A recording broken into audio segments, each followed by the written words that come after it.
So the John Doe is dead. Boy, Ding Dong, the Wicked Witch is dead must be the cry of Scott Walker and Eric O'Keefe of Club for Growth and all the people that supported each other throughout this entire ordeal. Maybe the Supreme Court was affected by the fact that the old law, which said you couldn't have collusion or collaborate between outside groups and campaigns, is gone. The law doesn't exist anymore. There have been rulings at the federal level and, of course, in this state Supreme Court, which is conservative dominated and helped by groups that benefited from getting rid of the law, no question, that they struck down the law as well. Maybe that affected the High Court. Maybe the High Court just had too many other cases. Who knows?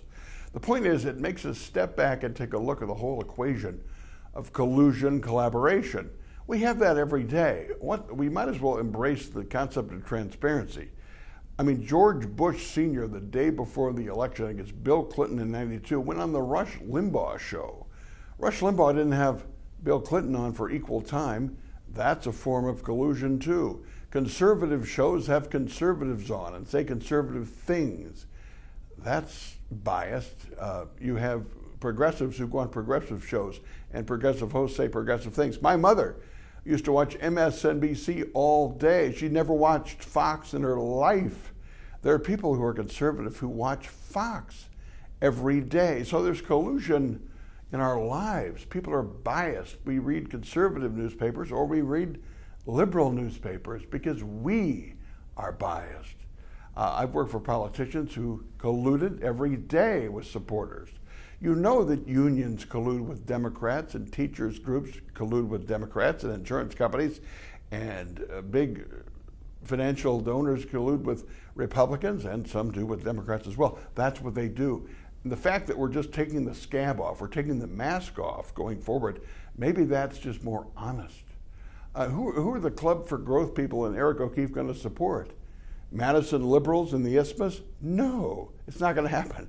I mean, conservatives, they're not going to support Democrats.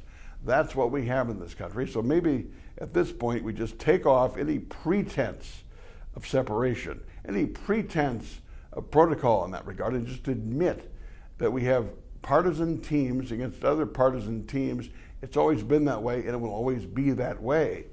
Maybe there'll be a market for an independent group that is sickened by partisanship on both sides. Who knows? People are in the middle, there are independents out there, they can have their own partisan advocacy group.